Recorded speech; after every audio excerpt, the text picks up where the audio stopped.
여러분, 안녕하십니까? 오늘도 소중한 하루를 함께 나눌 수 있어 감사합니다. 요즘 많은 분들이 이렇게 말씀하십니다. 그냥 은행에 돈을 넣었을 뿐인데 국세청에서 전화가 왔다고요. 그 돈 어디서 났냐고 묻더랍니다. 그 순간 머릿속이 하얘지고 심장이 덜컥 내려앉았다는 분들이 정말 많습니다. 실제로 지난주에 상담을 오신 김영숙님은 올해 61살 되신 어머님이셨습니다. 평생 조금씩 모아온 돈 8천만 원을 은행에 입금하셨는데 2달 뒤 국세청에서 연락이 왔다고 하셨습니다. 자금 출처가 불분명하다면서 설명이 부족하면 세금이 부과될 수 있다고 했답니다. 분명히 내가 피땀 흘려 모은 돈인데 왜 내가 설명을 하지 못하면 세금까지 내야 하는 걸까요? 지금 이 순간에도 많은 분들이 비슷한 상황에 놓여 있을지 모릅니다. 여러분, 이제는 알고 있어야 합니다. 현금 입출금은 더 이상 자유로운 개인의 거래가 아닙니다. 감시받고 기록되고 분석됩니다. 그리고 설명하지 못하면 억울하게 세금을 낼 수도 있습니다. 오늘 영상에서는 어떤 거래가 의심받는지, 국세청에서 전화가 오면 어떻게 대응해야 하는지, 그리고 대부분의 사람들이 모르는 중요한 대화법까지 함께 알아보겠습니다. 모르고 있다가 억울하게 세금을 내는 분들을 더 이상 보고 싶지 않기 때문입니다. 혹시라도 지금 내 통장이 안전할까 걱정되신다면 지금부터의 내용이 큰 도움이 되실 겁니다. 여러분의 소중한 자산과 평온한 노후를 지키는 방법, 지금 함께 알아보시죠. 그렇다면 도대체 어떤 순간에 국세청의 감시망에 포착되는 걸까요? 그 첫 번째 단서가 되는 것이 바로 고액 현금 거래 보고 제도입니다. 이 제도는 영어로는 CTR이라고 부르며 일정 금액 이상의 현금 거래가 발생하면 자동으로 보고되는 시스템입니다. 이 제도는 이미 지난 2006년부터 조용히 도입되었고 해마다 기준이 강화되어 왔습니다. 처음에는 5천만 원 이상만 보고 대상이었지만 지금은 단 1천만 원만 넘겨도 자동 보고가 이루어집니다. 그리고 중요한 점은 직원이 따로 확인해서 보고하는 것이 아니라 금융기관 시스템이 실시간으로 자동 처리한다는 것입니다. 여러분이 은행 창구에 직접 가서 입금하든 자동 입출금기를 사용하든 심지어 야간 금고에 돈을 넣든 그 순간 금융정보분석원의 시스템에 기록이 올라갑니다.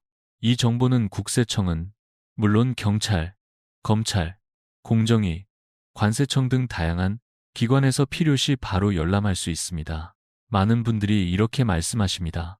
나는 1천만 원 넘지 않게 990만 원씩 나누어 입금하면 괜찮은 거 아닌가요? 하지만 이 방식이 오히려 더 위험할 수 있습니다. 바로 그 이유는 다음으로 이어지는 또 하나의 제도, 의심거래, 보고제도 때문입니다. 여기서 우리는 한 가지 사실을 분명히 이해해야 합니다. 지금 우리가 살고 있는 시대는 돈의 액수보다도 그 돈이 어떤 경로로 들어왔고 왜 그런 방식으로 거래되었는지가 더 중요하게 여겨지는 세상이라는 것입니다.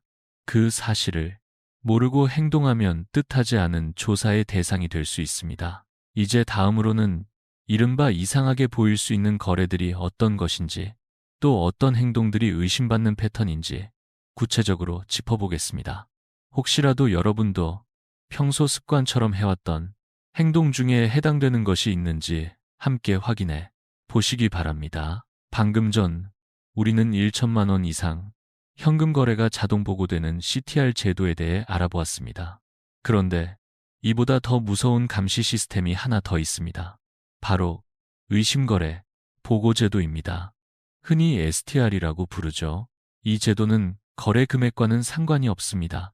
900만 원이든 800만 원이든 금액이 작더라도 거래 방식이 이상하거나 반복적이고 설명이 명확하지 않으면 은행 직원이 직접 판단해서 보고를 올릴 수 있는 제도입니다. 실제로 제가 상담했던 사례 중에는 박정혜님이라는 64살 어머님이 계셨습니다. 딸에게 받은 생활비를 몇 년 동안 모아서 한 번에 900만 원씩 3번 나눠서 입금하셨다고. 그런데 그 뒤 국세청에서 연락이 왔습니다. 왜 나누어 입금하셨는지 출처가 불분명하다는 이유였습니다. 어머님은 단지 예전부터 큰 돈을 한 번에 다루기 불안해서 조금씩 나눠서 입금하신 것뿐이었지만 국세청의 입장에서는 자금을 숨기려는 시도로 의심할 수 있었던 것입니다.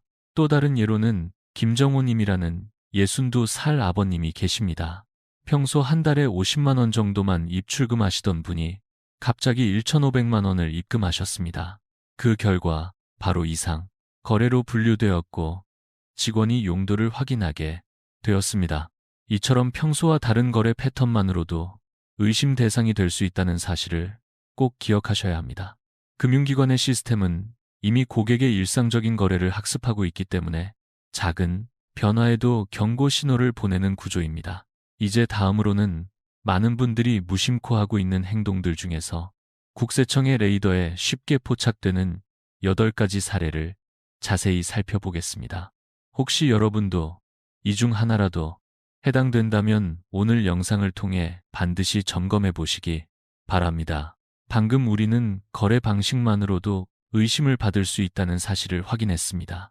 그렇다면 실제로 어떤 행동들이 국세청의 의심을 사게 되는 걸까요? 지금부터는 많은 분들이 무심코 해왔던 8가지 행동들을 구체적으로 살펴보겠습니다. 첫 번째는 반복적으로 나눠서 입금하는 경우입니다. 예를 들어 3천만 원을 하루에 900만 원씩 나눠서 입금한다면 이것은 명백한 의심거래 패턴으로 분류됩니다. 왜냐하면 일반적인 거래라면 굳이 그렇게 나눌 이유가 없기 때문입니다. 실제로 김순자님이라는 68살 어머님은 아들이 준 돈을 한꺼번에 입금하기 불안해서 나눠서 입금하셨는데 국세청에서 바로 연락이 왔습니다. 자금 출처를 숨기려는 시도가 아니냐는 질문을 받으셨고 한동안 잠을 제대로 이루지 못하셨다고 합니다. 두 번째는 소득 대비 과도한 현금 입금입니다. 월 소득이 200만 원 정도인데 갑자기 2천만 원이 입금되면 시스템은 곧바로 이상 거래로 인식합니다.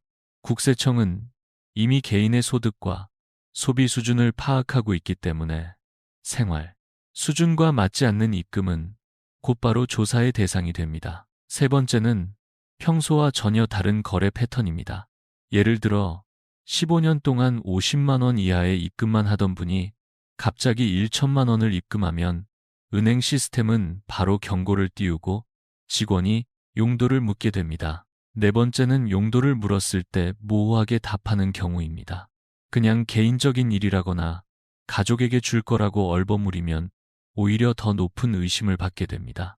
이럴 때는 병원비, 생활비, 교육비처럼 정확하고 구체적으로 말하는 것이 중요합니다. 다섯 번째는 여러 은행을 돌아다니며 거래하는 경우입니다. 같은 날 다른 은행 여러 곳에서 각각 입금하거나 출금하면 요즘은 그 정보가 다 통합되어 분석되기 때문에 단순한 분산, 거래가 아니라 의심거래로 인식될 수 있습니다.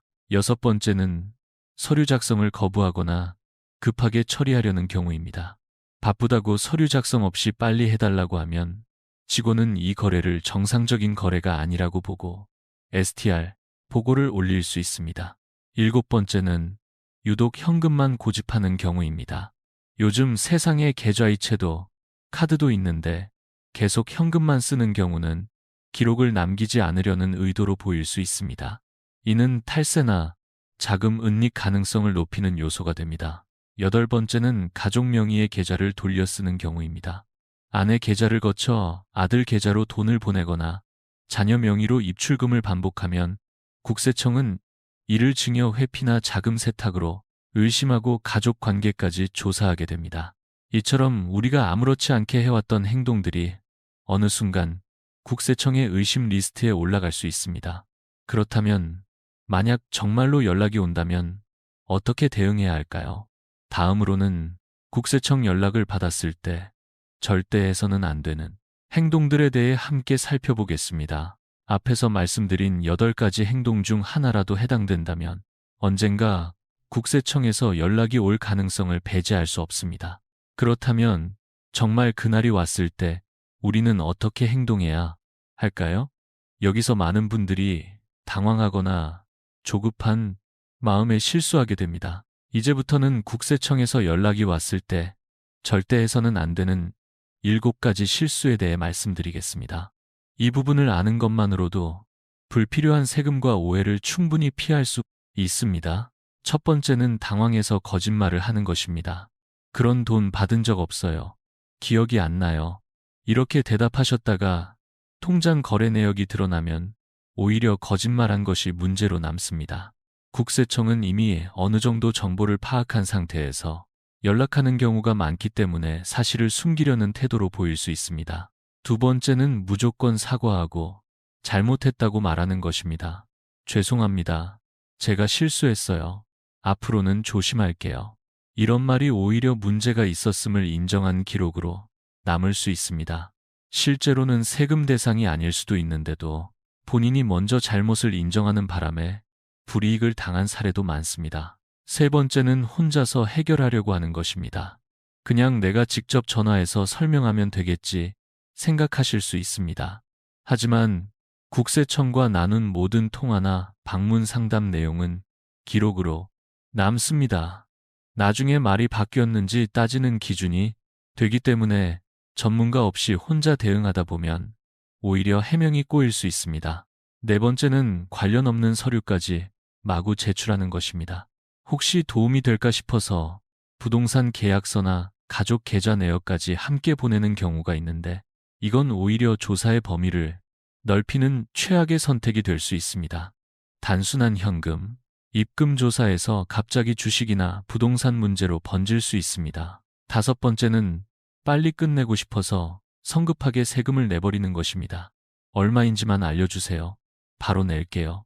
이런 태도는 실제로는 세금을 내지 않아도 될 상황에서 불필요한 납부로 이어질 수 있습니다. 여섯 번째는 전화 통화로만 해결하려는 것입니다. 그때 담당자가 괜찮다고 했는데요.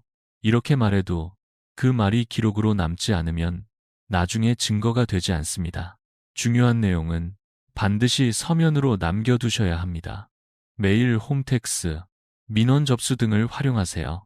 일곱 번째는 감정적으로 대응하는 것입니다. 내가 무슨 범죄자도 아닌데 왜 내 돈을 의심하냐는 식으로 대응하면 국세청 직원의 대응 태도도 달라질 수 있습니다. 협조적이지 않다고 판단되면 조사가 더 길어질 수 있습니다.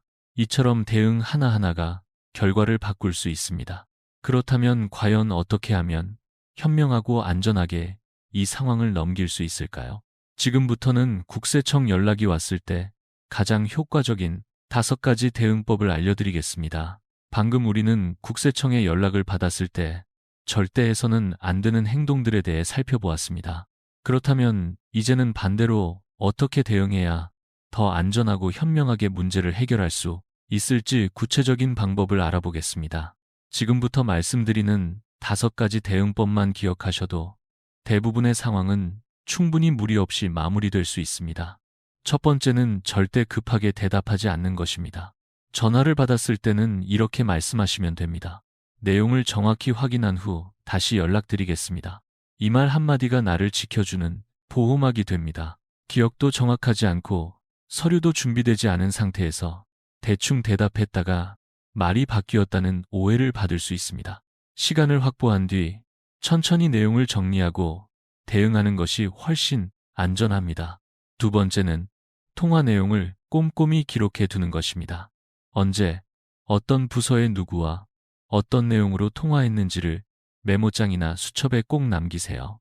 예를 들어 6월 11일 국세청 조사과 이형석 조사관과 통화 내용은 2022년 12월 15일 900만 원 입금, 건에 대한 자금 출처 확인 요청. 이렇게 간단히 정리해 두시면 나중에 말을 바꾸었다는 말도 듣지 않을 수 있고 담당자가 바뀌더라도 내 입장을 설명하기 쉬워집니다. 세 번째는 반드시 세무사나 회계 전문가의 도움을 받는 것입니다. 혼자서 해결하려고 하지 마시고 전문가와 상의하세요.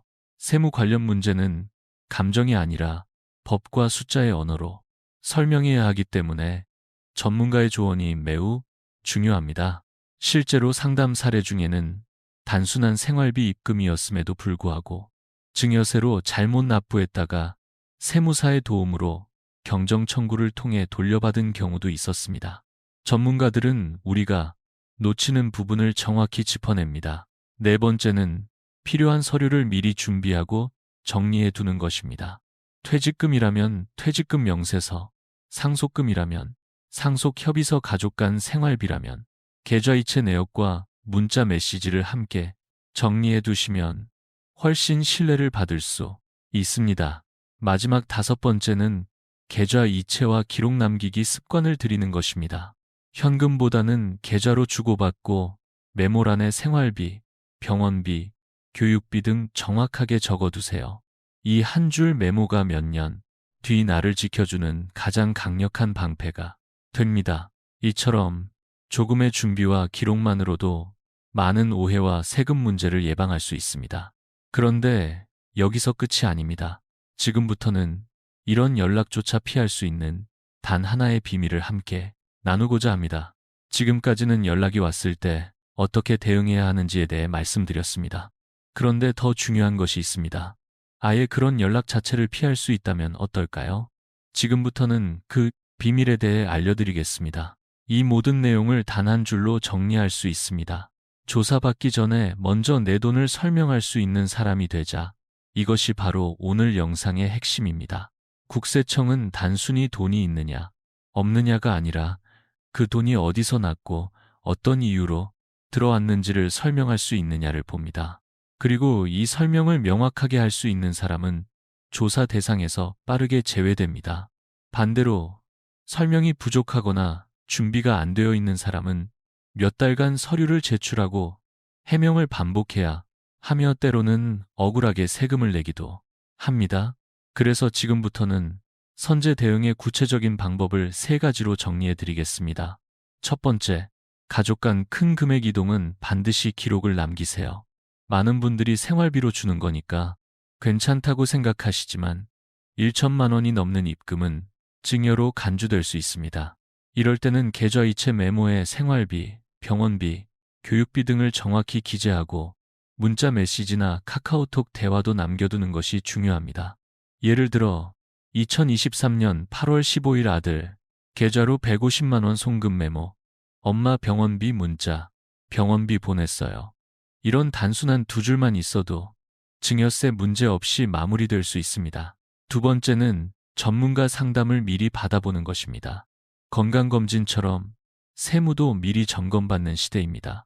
한 달에 몇 천만 원씩 입출금이 있었던 분, 가족 통장을 함께 사용하는 분, 현금, 거래가 잦은 분이라면 세무사에게 한 번이라도 점검을 받아보는 것이 좋습니다. 혹시 문제가 될 수 있는 거래가 있었는지, 이런 방식으로 자금이 이동해도 괜찮은지 전문가의 시선으로 들여다보면 훨씬 더 안전한 판단을 할 수 있습니다.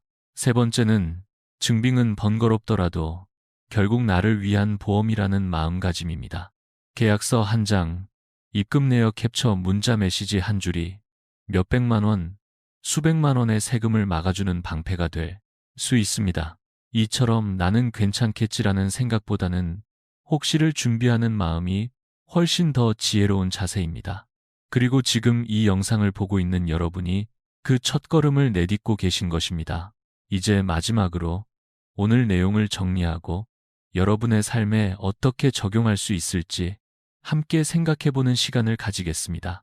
지금까지 우리는 고액 현금거래 보고제도 CTR과 의심거래 보고제도 STR의 차이점부터 국세청이 의심하는 8가지 행동과 연락이 왔을 때 절대 해서는 안 되는 실수들, 그리고 그에 대한 현명한 대응 방법까지 하나하나 짚어보았습니다. 또한 연락을 아예 피할 수 있는 선제 대응 전략으로 가족 간 거래의 기록 남기기 전문가 상담, 정기적인 자산 점검의 중요성까지 함께 나누었습니다. 이 모든 내용을 통해 우리가 다시금 되새겨야 할 것은 단순히 돈을 많이 가졌다고 문제가 되는 것이 아니라 그 돈이 어디에서 왔고 어떤 목적으로 쓰였는지를 스스로 설명할 수 있느냐는 것입니다. 그리고 그 설명은 연락이 온 다음에 급하게 만드는 것이 아니라 그 이전부터 차근차근 준비해온 사람만이 자연스럽고 분명하게 할 수 있습니다. 바로 그 준비가 우리 자산을 지키는 가장 강력한 방법이며 가족의 평화를 지키는 지혜입니다. 혹시 영상을 보시면서 나도 그런 행동을 한 적이 있었는데 하며 불안해지신 분이 계시다면 너무 걱정하지 않으셔도 됩니다. 지금 이 순간부터 준비하시면 됩니다. 오늘 영상을 그 시작점으로 삼으시길 바랍니다. 여러분의 돈과 마음이 불필요한 오해와 세금으로부터 지켜지길 진심으로 바랍니다. 지금까지 시청해 주셔서 진심으로 감사드리며 이 영상이 도움이 되셨다면 가까운 가족이나 지인에게도 함께 공유해 주세요. 여러분의 작은 행동 하나가 누군가의 큰 걱정을 덜어주는 계기가 될 수 있습니다. 그리고 댓글로 여러분의 경험이나 궁금했던 점을 남겨주신다면 그것 또한 또 다른 누군가에게는 큰 위로와 지침이 될 수 있습니다. 오늘도 이렇게 귀한 시간 함께 해주셔서 감사드리며 여러분의 삶에 늘 안전과 평안이 함께하길 진심으로 기도합니다. 다음 영상에서 또 인사드리겠습니다. 고맙습니다.